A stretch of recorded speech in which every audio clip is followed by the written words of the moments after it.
بسم اللہ الرحمن الرحیم۔ میرا وجدان کہہ رہا ہے کہ یہ آنکھیں ہنی کے سوا کسی کی بھی نہیں ہو سکتی، اور اب جب کہ میں اس عورت کے روبرو بیٹھا ہوں تو میں یقین سے کہہ سکتا ہوں کہ یہ ہنی کے سوا کوئی ہو ہی نہیں سکتی۔ مجھے اس گہرے میک اپ اور کلون کی خوشبو تلے ہنی کے وجود کی خوشبو آ رہی ہے۔ انسان ان گنت خوشبوئیں استعمال کرتا ہے، مگر اس کے اپنے وجود کی بھی ایک الگ بدبو یا خوشبو ہوتی ہے۔ اس کے بارے میں کوئی مجھے دھوکہ نہیں دے سکتا۔ اس معاملے میں میری قوت شامہ کسی بلڈ ہاؤنڈ سے بھی تیز ہے۔ لیکن مسٹر چودھری، کمال نیسن بدسور پرسکون لہجے میں بولا، پرنسس تہمینہ ایک عالمی شہرت یافتہ شخصیت ہیں۔ ان کے پاس ٹرکش پاسپورٹ موجود ہے۔ 8 سال سے اسٹیج کی دنیا میں اس نام کی دھوم مچی ہوئی ہے۔ دنیا کے تقریباً 40 ممالک میں میڈم اپنے فن کا مظاہرہ کر چکی ہیں۔ وہاں کے اخباروں رسالوں میں ان کے فن کے مظاہروں کی ایک تاریخ محفوظ ہے۔ یہ شخصیت کوئی راتوں رات تو اٹھ کر سامنے نہیں آ گئی جو آپ ایسا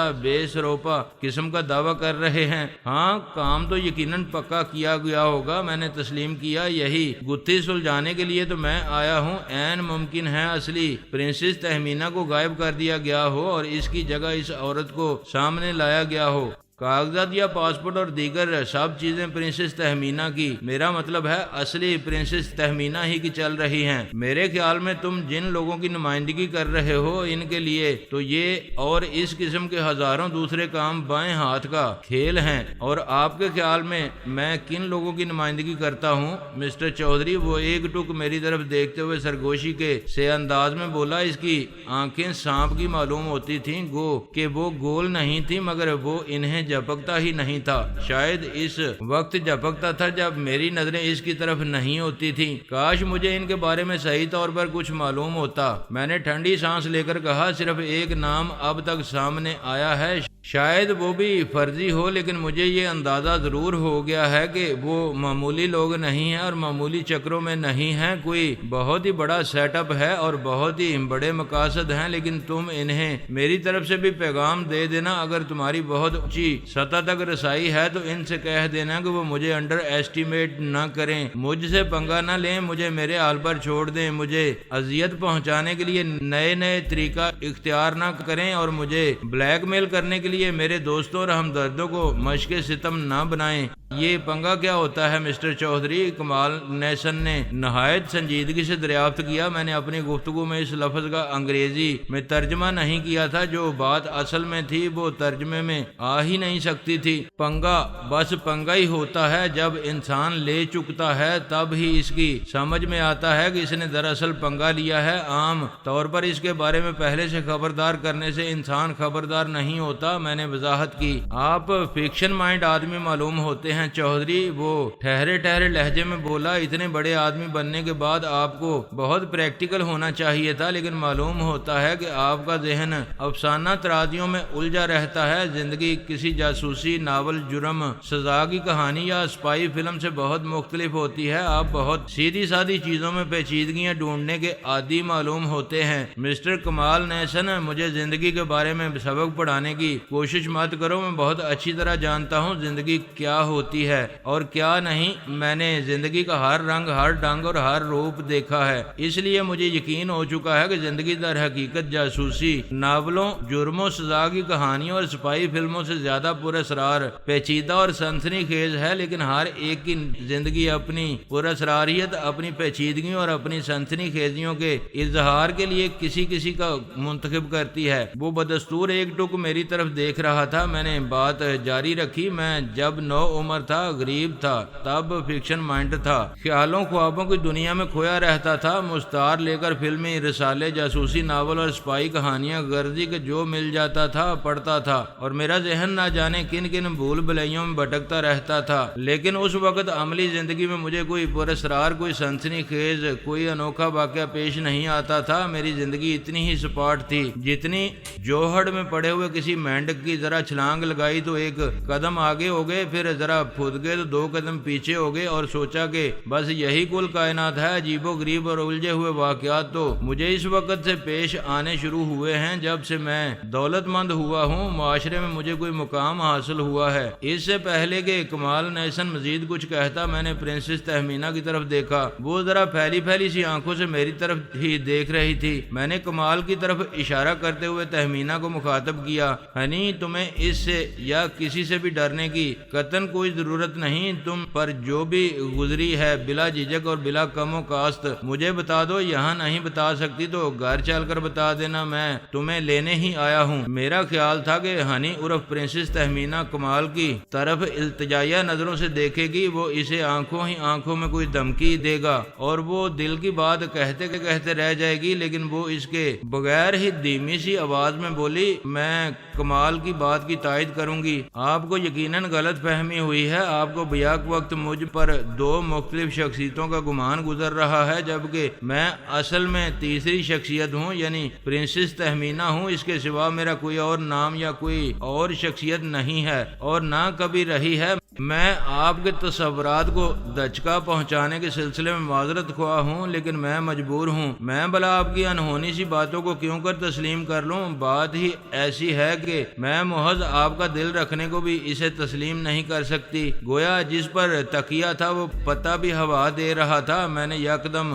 رکھائی اختیار کرتے ہوئے کہا، ٹھیک ہے، جیسے تم دونوں کی مرضی۔ میں نے تو سوچا تھا کہ ہنی اگر میری کوششوں سے اپنے گھر پہنچ جائے اور سکون و عافیت سے آئندہ زندگی گزار سکے تو اس کے عوض میں بلیک باکس ان لوگوں کے حوالے کر دوں گا۔ میرے لیے ہنی زیادہ اہم تھی۔ وہ بلیک باکس پتہ نہیں، میری نظر میں یہ سودا برا نہیں تھا، لیکن دونوں تو حقیقت کو حقیقت تسلیم کرنے کے لیے ہی تیار نہیں ہو۔ میں بیڈ روم میں کھڑا ہوا۔ ٹھہرو مسٹر چودھری، کمال نیسن تیزی سے بولا۔ پہلے تو اس کی آنکھیں ہی عجیب لگ رہی تھی کہ سانپ کی طرح وہ آنکھیں جھپکتا نہیں تھا، اب مجھے اس کی آواز بھی سانپ کی پھنکار سے مشابہ محسوس ہوئی۔ میں نے چڑھانے والے انداز میں مسکراتے ہوئے اس کی طرف دیکھا۔ وہ اپنی جگہ سے اٹھے بغیر بولا، اب بلیک باکس کا ذکر کیا گیا ہے تو تم اتنی آسانی سے نہیں جا سکتے۔ کون روکے گا مجھے؟ میں نے اس کی طرف تھوڑا سا جھکتے ہوئے پوچھا۔ تم یا تمہارے وہ جعلی گارڈ جو شیلٹر کی وردی پہنے کھڑے ہیں؟ سنجیدہ گفتگو شروع ہونے کے بعد وہ خوش خلقی سے باتیں دکھانے کی اداکاری بالکل بند کر چکا تھا۔ اب پہلی بار اس کے ہونٹوں پر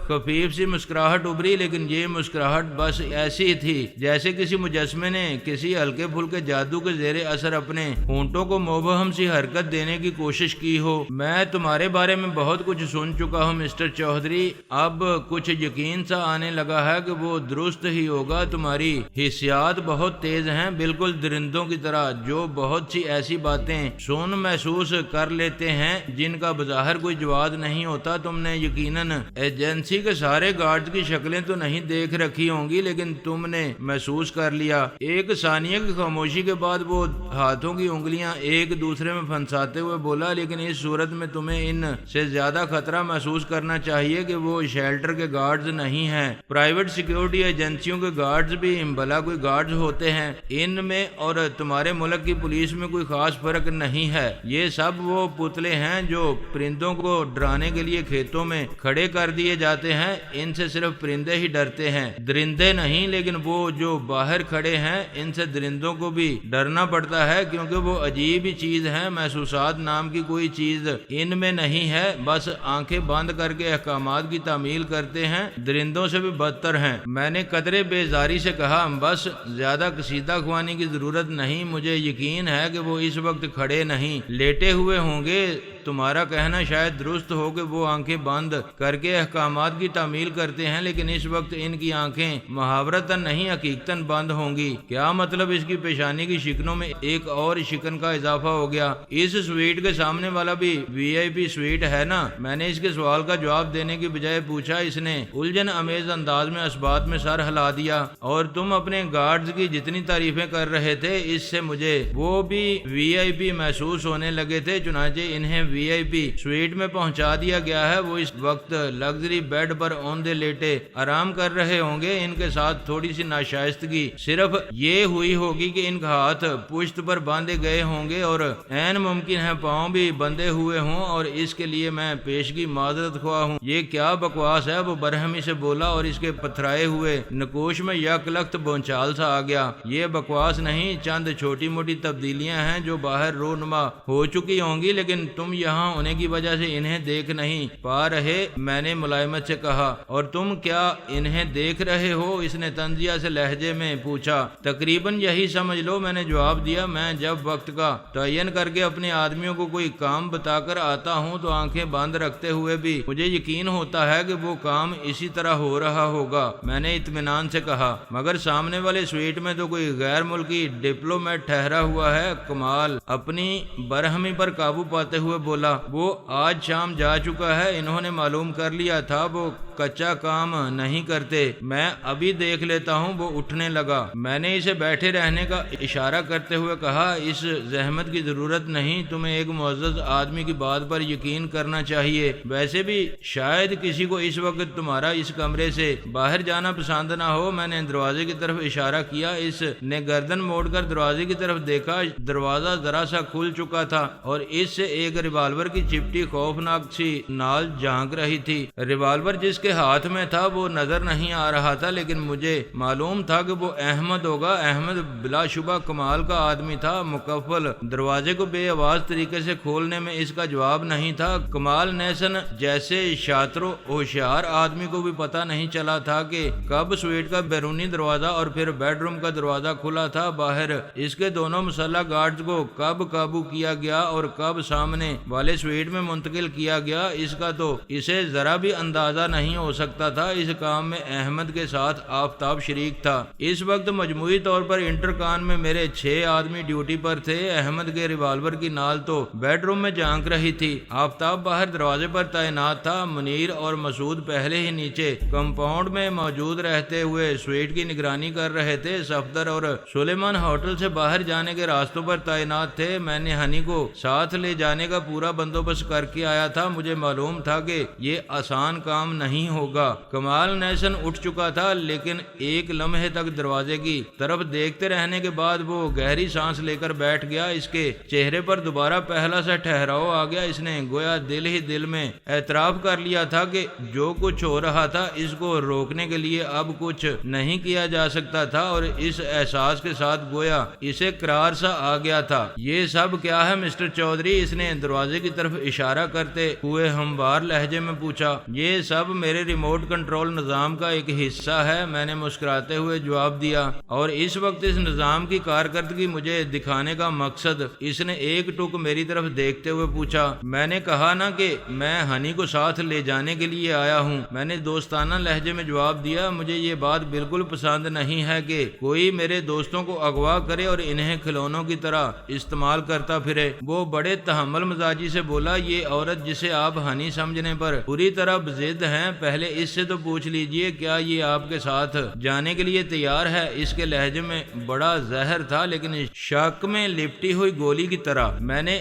ہنی کی طرف دیکھتے ہوئے کہا، میرے ساتھ چلو، اس سے اچھا موقع تمہیں پھر نہیں ملے گا، میں تمہاری خاطر بڑا رسک لے رہا ہوں۔ وہ گویا سر پیٹتے پیٹتے رہ گئی اور بیزاری سے بولی، مسٹر چودھری آپ کو کیا ہو گیا ہے؟ میں آپ کو کیسے یقین دلاؤں کہ میں ہنی نہیں ہوں؟ اس لیے میں آپ کے ساتھ نہیں جا سکتی۔ اگر مجھے ہنی سمجھ کر آپ کو خوشی مل رہی ہے تو بے شک سمجھتے رہیں، لیکن مجھے ساتھ لے جانے کی ضد مت کیجیے۔ میں جہاں ہوں بہت خوش ہوں۔ آخر آپ کیوں خون خرابہ کرانے پر تلے ہوئے ہیں؟ یہ میرے لیے شرمسار کر دینے والی صورتحال تھی۔ میری سمجھ میں نہیں آ رہا تھا کہ مجھے کیا کرنا چاہیے۔ مجھے افسوس ہو رہا تھا کہ اتنا تردد میں نے کس لیے کیا تھا، لیکن یہ ایسا اٹھا ہوا قدم تھا جس کا واپس ہونا بڑا مشکل تھا۔ واپسی میں بھی بہرحال خطرات پنہاں تھے۔ اگر کسی نے کوئی حماقت نہ کی تو کوئی خون خرابہ نہیں ہوگا۔ میں نے ہنی کو یقین دلایا اگر میرے ساتھ چلنے میں تمہاری کوئی مجبوری آڑے آ رہی ہے تو مجھے بتاؤ، میں اس کا بھی حل نکال لوں گا۔ میری سب سے بڑی مجبوری تو یہی ہے کہ میں ہنی نہیں ہوں۔ وہ دونوں ہاتھ پھیلاتے ہوئے بولی، دوسری مجبوری یہ ہے کہ اس ہوٹل میں میرا 1 ماہ کا کنٹریکٹ چل رہا ہے جس کو پورا ہونے میں ابھی 23 دن باقی ہیں۔ اگر کنٹریکٹ میری طرف سے ٹوٹا تو مجھے لاکھوں روپے ہرجانہ ادا کرنا پڑے گا۔ جس مسئلے کا تعلق روپے پیسے سے ہو اس کی تو بالکل ہی فکر مت کرو، ہرجانہ جتنا بھی ہوا بھر دیا جائے گا۔ اور کچھ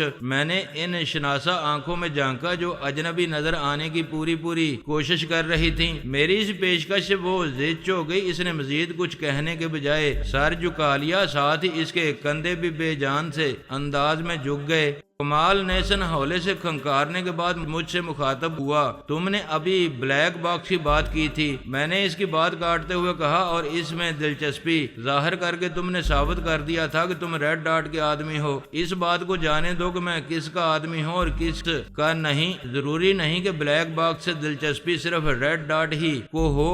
ویسے بائی دا وے یہ ریڈ ڈاٹ ہے کیا؟ کسی آدمی کا فرضی نام ہے؟ اب اتنے معصوم نہ بنو، میں نے بیزاری سے کہا۔ مجھے اچھی طرح معلوم ہے کہ ہنی کو ریڈ ڈاٹ نے اغوا کرایا تھا اور یہ انہی کے قبضے میں تھی، اور یہ بات خود ایڈم عرف ایڈی فون پر مجھے سے کہہ چکا ہے۔ وہ مجھے یہی نصیحتیں کیا کرتا تھا کہ میں اس کی تلاش کے سلسلے میں پریشان ہونا چھوڑ دوں۔ اور یہ ایڈم عرف ایڈی کون ہے؟ اس نے پوچھا۔ میرے لتاڑنے کے باوجود وہ معصوم بننے پر تلا ہوا تھا۔ ایڈم عرف ایڈی تمہارا روحانی باپ ہے جسے تم نے فراموش کر دیا تھا۔